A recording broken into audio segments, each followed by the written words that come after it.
Tammy, you should be sound man. All right. So what we're going to do is I will properly introduce you to Steve Shanholtzer, my friend, my music partner.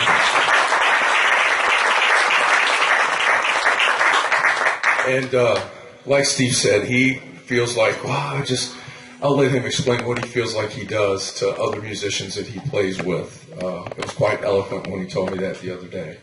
I'll let you tell that.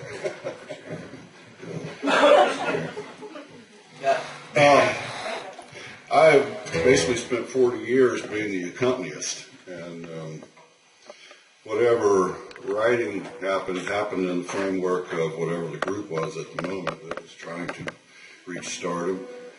And so my personal voice, if you will, I never really showed it much light because I had a gig to do. So a couple of them, just through sheer pain, managed to come out, which we'll explore here. No sharp objects allowed. But most of what I have done is just try and make the songwriters sound good and kind of play between the lines instead of, dead on it. There was a moment of clarity that hit me about 17, 18 years old, playing at the Ocean Pier down in Daytona. And a band from Atlanta, their equipment truck had just been wiped out on 95 on the way down. All their gear was just smashed.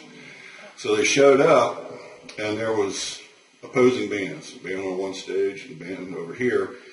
So they made the agreement that these guys would do their set, and then they just let the other guys use their gear.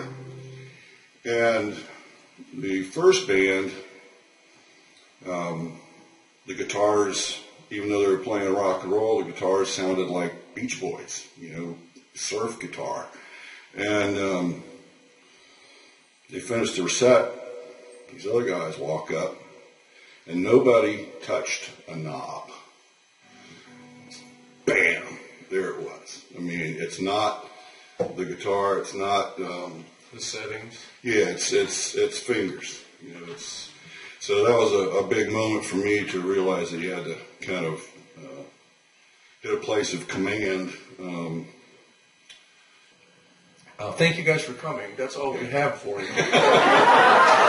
Well, what part of that comes too is like I used to work at American Music Store here in Jacksonville, and all the kids would come in and they had to get this new guitar, that so they could sound like that. And sorry, it's just not going to happen. One of the first things, a couple things that I wanted to bring up. These are wisdom nuggets of wisdom from Steve at gigs when we're tearing down, loading in the car, just little things like that. And we start talking about music and about artists that we love, things that we enjoy. One night, Steve, and I don't recall the conversation exactly, I should refer to you, but you guys were talking about when you said something about I play in colors. Well, he was asking me where I come from when I'm playing, and I just said that it relates to color, which is odd because I'm colorblind, but there are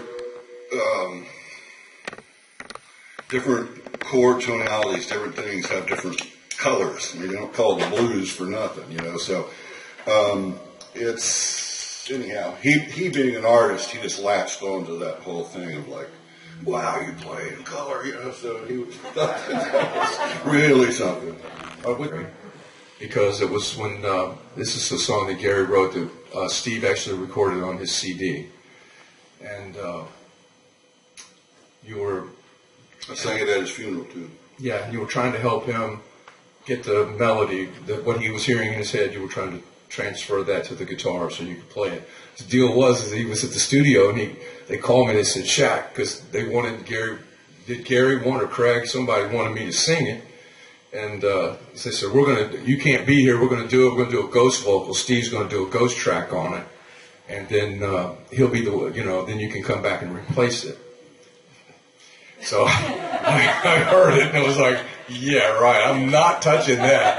And it was, It was. You didn't even redo it, did you? It was like the track you did, the track you did in the studio. Right? Yeah, the one that made the CD was my first take on it, and I did a much better one that he apparently forgot about. So anyhow, the one that made it onto the CD was the first pass. I forgot how to play it, Steve. I have to, let me just do this. Gary was to the point where he no longer, he couldn't play. And he had to change it, so he sat with the guitar and he just showed me the shapes. And he handed me lyrics. And said, I want to hear it. Oh my gosh. Yeah. And, so we're not going to be able to play without both of us falling into each other and crying. well, anyhow, But hey, it'll be real. And I dropped the cassette copy off, left it on his doorstep. They had him, I guess, probably at chemo or something. I didn't hear anything that evening and all day the next day. Which doesn't go well for his personality. He hated it. So anyway, he finally called about 6 o'clock. I pick up the phone and says, "You nailed it." And I was like, but I'm not singing it tonight. You're not going to sing it? Why not? I can't sing it and play it. The only time I ever did it was in the studio, so it was 2 separate.